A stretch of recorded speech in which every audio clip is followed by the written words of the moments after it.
I'm Alexei Andreev with Autotech Ventures. We have Polina, founder and CEO of Wanderu. And I have a bunch of questions for this particular session, kind of using data to predict future demand. But maybe it will be helpful for Polina to talk for a few minutes about the company and the stage and what they're trying to accomplish, so our listeners are well aware of the context of the conversation. Yeah, absolutely. Okay. Sure. So my name is Polina Raygorodskaya. I'm the CEO and co-founder of Wanderu. We're the leading multimodal travel search in North America. For those who haven't heard about Wanderu, we've been live since August of 2013, and we started out just in the North, combining various bus lines in the Northeast, intercity bus lines, and then expanded to cover all of the US the following year, then added trains, and most recently we've added flights as well. So we're fully multimodal, and our whole goal is to help people get from point A to point B. And so we launched Wanderu. We're a marketplace where bus companies and providers have their schedules, and travelers come and book tickets, but not just for bus, but bus, train, and flights as well. And I think, this is a very interesting time to have this discussion because, travel has been hit especially hard over the past few months. And so we've been dealing with, things that we've never dealt with as a startup, because normally we're very good at being able to predict, what days, what holidays people will be traveling, what days of the week people will be traveling, and everything has been thrown out the window. So I thought this would be a fun topic for discussion, especially right now, because I think a lot of other marketplaces are probably facing similar things to us, where, the things that we are used to seeing have been completely thrown out the window. And so the only thing we can do now is use data to be able to predict not just what's happening now, but try to predict what's going to happen in the future and what the industries that we're all collectively in will look like. Wonderful, thank you. And let me start with a semi-joke. So I saw a cup or a mug the other day, and the mug said EBITDA-C, which means earning before interest, taxes, amortization, depreciation, and coronavirus. And exactly. And so let's take a look at the topic of using data to predict future demand in kind of pre-coronavirus world, in a post-coronavirus world. And so let's go back 2 quarters or maybe 6 months or 12 months back in the history of the company. And you're predicting kind of normal behavior of the market. And so as you're choosing different methods to predict demand, as you're choosing different methods to build your models, what was important for choosing which approach to take? And what kind of precision you're trying to achieve? What kind of signal you're trying to grab from all those alternative techniques and tools on the market? So how precise you want it to be, how far advanced in the future you want it to be, how do you account for your special promotions and other factors in the equation, because you have a steady stream and you have some new variables coming all the time. So yeah, that's a lot of topics in one discussion, but I think, just to take a step back, for us, data has always been extremely important, but it's become more and more important over recent years.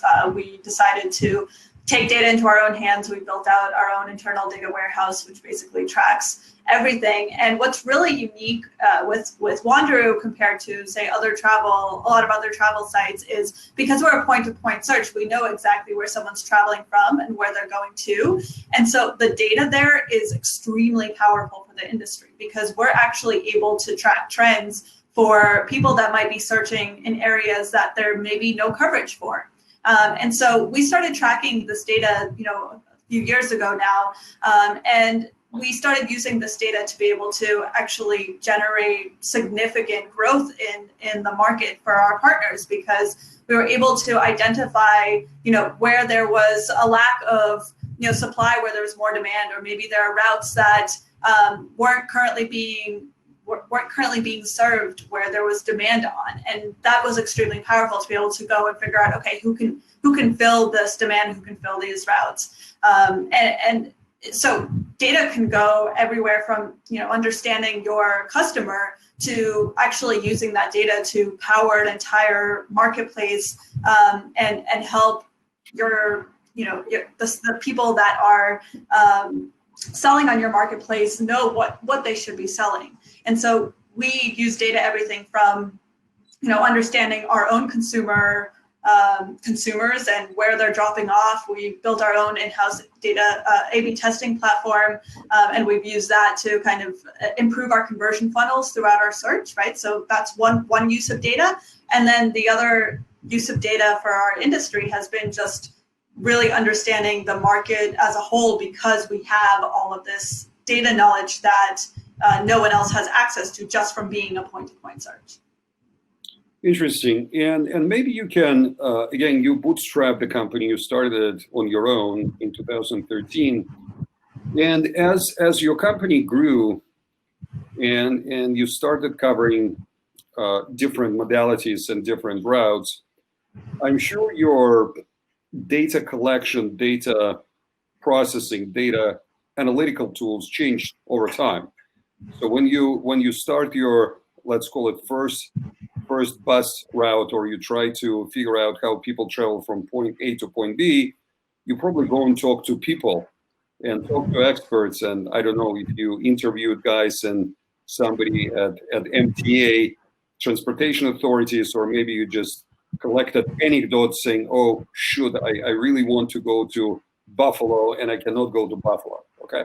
So, and as you keep building the business, as you keep scaling your data sets, you can start shifting from kind of predictive expert opinions to data mining and creating time series and maybe do some other creative techniques. I don't want to steal your show. So can you walk us through selection of the right tool at the right stage of the company? So how did it start? How you scale it up? What did you use before coronavirus? What was the state of the art for you guys?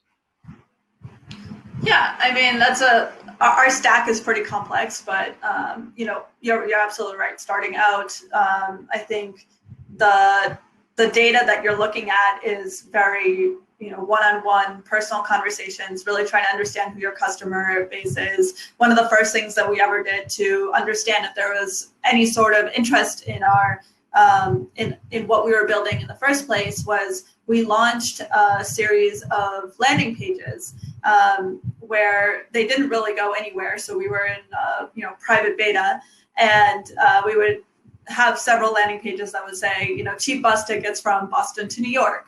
And then there would be a big red button that said click here, and then you would click there and it would take you to something that said, currently we're in beta, sign up to get early access to our beta. And so with these pages, what we did is we took a $200 free ad from $200 free credit from AdWords, and we would run ads. And so we wanted to see, how much would it cost us to get people to our site? Would they click on the keywords in the first place? How much would it cost us to get them to sign up for our beta? And so what we found is, spending our first $200 free dollars, because it was a free credit from AdWords, this was before we raised any money, we were able to determine that there was a lot of demand for people that were actually searching for, cheap bus tickets from Boston to New York, and they wanted to be able to compare all of their options for the different bus lines. And so not only were we able to use that data to understand that there's a fit in the marketplace for our product, but we were also able to sign up at least some initial customers for that $200 that we were able to get for free. So that's definitely a very different technique than we would use now, because $200 isn't going to get you a whole lot of customers, but it does give you an initial sense of like, okay, there's a demand for your product. When we were building out and really understanding that we need a lot of we need to track a lot of data, and a lot of the things that we do are very unique. We looked at a lot of products out there, and we ended up deciding to go out and build our own. We did the same thing with an A/B testing platform, but that doesn't mean that that's what every single startup or company should do. There's lots of products out there that may be fitting to the needs that each individual company has. So I think at each stage, you want to evaluate what are the types of data that you want to collect, what can you do now, and what do you need to build. For instance, for an A/B testing platform, do you build your own, or do you go out and buy an existing platform, pay for an existing platform that exists? And there's plenty that do. They just, we found initially we would use Google Tag Manager to be able to do stuff. And then we realized that that's not super flexible, not the best way for us to go about doing it. And then we looked at some of the other products out there, and we decided that the best thing to do would be to build our own. We're getting a lot of questions about, please expand on stack development, maturation, and why you choose one method versus another when you decided to make the jump and build your own stack. So how do you make? Yeah, I mean, again, it goes back to your specific needs, right? So I can't get too deep into like our individual, stack and stuff like that, because a lot of the stuff that we've built is it's confidential. But I can talk about a little bit about, our process of why we decided to do it. So we looked at a number of the A/B testing platforms out there, and some of the things that we wanted to track just were not, the things that we needed to do weren't able to be done by the platforms out there. The other thing is cost, right? Like there's some platforms that might cost a lot of money, and then there's some that might be on the cheaper side of things. And so if you test some platforms that might work for you, and find that they are too expensive for you, right? That's when you need to make a decision. Does it make sense for me to pay for this every year, or do I go out and build something on our own? And so our analysis was, we evaluated some platforms. We found that they didn't do exactly what we wanted to do. And we, in general, as a company, have built a lot of stuff in-house. That's just the philosophies that we've taken. Mm-hmm. So, our data warehouse, that all of the warehousing that we do now all of that has been built internally. We do use tools, but we also a lot of the stuff that we use is obviously OpenStack as well. But at the end of the day, we as a company have made the decision to build a lot of the stuff ourselves. We built our own custom CMS system internally as well, which also powers a ton of data for Wanderu. So all of our SEO landing pages are powered by a system that we built in-house internally. Again, because when you build something yourself, you're able to customize a lot of things, right? And so with a lot of companies out there, it really depends on what your needs are. For a lot of companies, you don't need to have anything super complex, in which case it makes sense to go out and use a product that's already done. But when you want to do a lot of customizations and when you want to do a lot of things, that becomes extremely expensive. And we have always been we've been very sensitive to making sure that we don't spend a lot of money, right? So although we have raised right around $12 million as a company, we've been very conservative with our spend. And so we became profitable in August of 2017, and a lot of that boils down to the fact that we just focused really hard on not spending a ton of money. And so I think it's a mix of the two, where like you can get companies to build out a lot of the things that you need, and maybe there are companies that have all the things that you need, but for us, we found it to be cost prohibitive, and so we decided to take it in-house. Okay, thank you. And my next question, I will start with a quote from Taleb book and his discussion about known unknowns and unknown unknowns.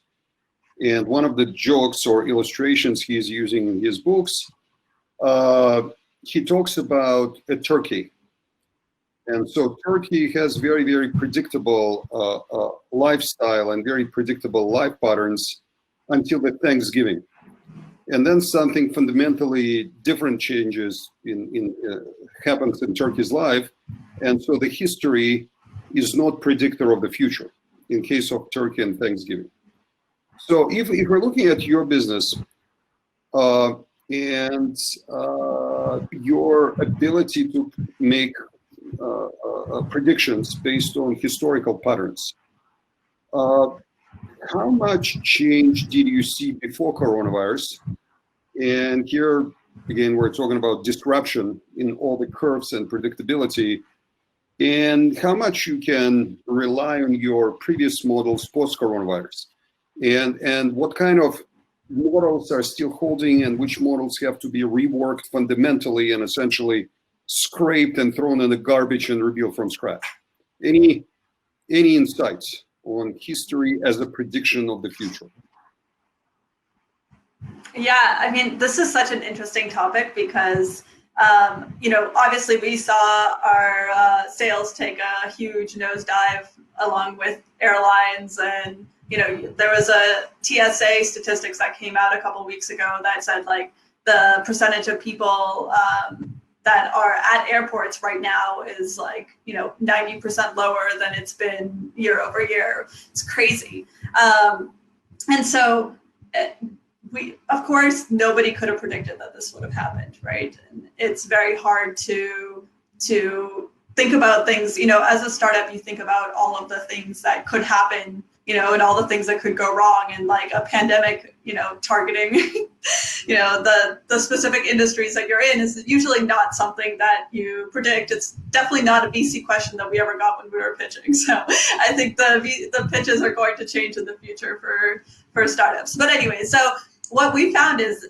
that the behaviors have shifted tremendously, right? Where like, I think because so many people are now working remotely, we are starting to see travel pick back up. It's nowhere near what it was a year ago, but it is slowly starting to crawl back from the lows that we saw a few weeks back. It's the challenge is it's unclear how long that's going to last because because you don't know if there's going to be a second wave. Like now you need to be super paranoid, right? Before we didn't even think that this would affect us. And now we're like, okay, maybe there will be 3 more waves and each wave is going to, be not as bad as the first one. But anyway, so like these are the things that we have to start thinking about now. But what we're seeing is that the patterns of travel have completely shifted, right? Whereas before people would travel mostly on Fridays and Sundays, and that makes sense, right? You want to take a weekend trip somewhere, so Fridays and Sundays will be your busiest. But and Saturdays would historically be the lowest time of travel ever. And what we're seeing now is Saturdays are actually just as good for travel as any other day of the week. And, when we would expect to have our lowest days of the week on Saturday, we now see it as sometimes even our highest day. So it becomes more and more difficult to predict. And so what we're starting to do, basically, when you look at machine learning, you have to, you input a bunch of data, and then using that data set, you get out a bunch of, predictions of what things are going to be like in the future. And basically all of the data sets from before have been thrown out the window. And I think a lot of that is also just the shifting consumer behavior patterns, because as more people are shifted to work from home, right, then they don't care if they travel on Friday or they travel on Saturday. Maybe they're going to work from somewhere for 2 weeks, and so they leave on Saturday instead of Friday because that's just, cheaper, whatever they feel like doing, right? And so that's what we're seeing is that, as more and more behaviors shift as a whole, the question is this going to be a permanent shift, right? Will people stay working from home forever? And what does that mean for business travel and conferences? Are they all going to be online like this one? And, because all of that impacts, obviously, the travel industry tremendously, right? Because all the hotels depend on the conference travelers, all the, the airlines and so on and so forth. So I think the shifting is very difficult, but it's basically you take in this new data set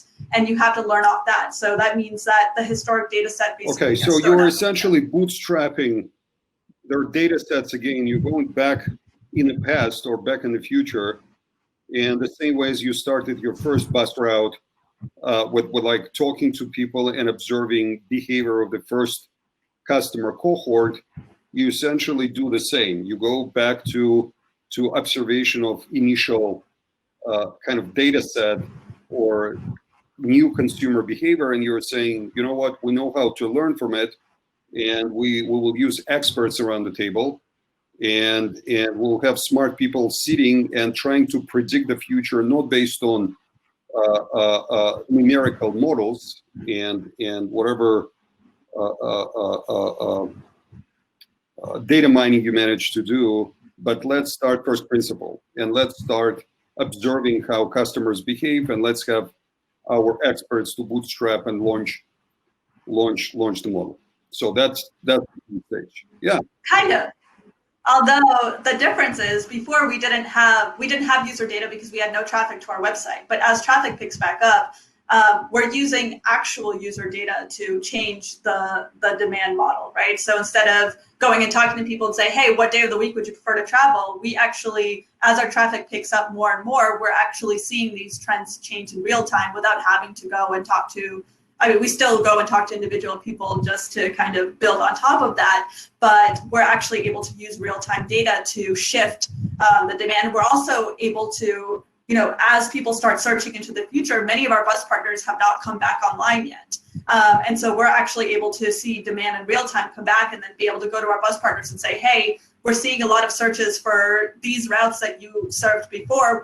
When do you plan on launching them live, right? So we're actually able to help our partners by using the data that we're getting to know when they should be relaunching. Okay, thank you, Polina. Super helpful. And I'm getting nudged by an organizer saying, you know what, guys, you had a great time, and now you need to transition into Q&A. and I wonder what's the best way to proceed. I think both of us, we can see the questions on the right panel, and maybe you can pick up whatever interests you or whatever topic you want to address. And I have a couple more questions, but I think it's fair to pick up something from the audience. So the one I see, how do you review fidelity of your homebrew stack versus the commercially or open stacks in predicting future demand?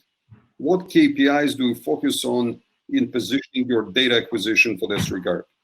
I'm sure it's a pretty technical question, but maybe we can start from this one. Or pick up whatever you need. Yeah, no, that's fine. So that's a good question. I think what we did is we would run multiple things at the same time and test it, right? So just like there's A/B testing for things that you do through, you know, your website to improve your conversion funnel, you can test a number of different things at the same time as well. So we have actually a number of different products, both OpenStack as well as stuff that we've built ourselves. You know, initially we were also using Google Analytics, and we built out Google Analytics basically with a lot of our own events and customization. So it wouldn't be something that was, you know, just right out the door that you would get through Google Analytics. It was really customized that we ended up like building out ourselves until we got way too big for it, and Google wanted to charge a lot of money and we couldn't afford to pay a lot of money. So we would have a number of different data sources that we would look to, and that kind of helps you understand, like, okay, is the stuff that you have, does it make sense, right? Like, are we tracking the same thing? Are different platforms showing us the same numbers? And if they're not, why not, right? And so, you know, and there's also people that, you know, within our team that really understand data and know SQL and can go in and pull their own numbers and really be able to test things. And then there are some people that just need to look at dashboards and need to look at tools, right? And they may not be able to run the SQL themselves to understand kind of what the data is, but they want to be able to open it every morning and say, okay, here's my dashboard, here's what I need to know. And so for some of the tools bits, we have gone out and, you know, paid companies to create those dashboards just so we wouldn't have to have data analysts pulling different, you know, reports every single time somebody wanted something. But as far as making sure that the things that we've built make sense, right? Like at the end of the day, you know what you're selling, you know how much money you're making, and so you have to cross-reference to make sure things align. And then as far as testing different platforms, we've tested different things in parallel, and that allowed us to better understand how, you know, one tool was compared to another tool. And basically a lot of the things that we've done, even within tools that were readily available for us, have been, you know, have been optimized and customized for our own needs. Okay, thank you.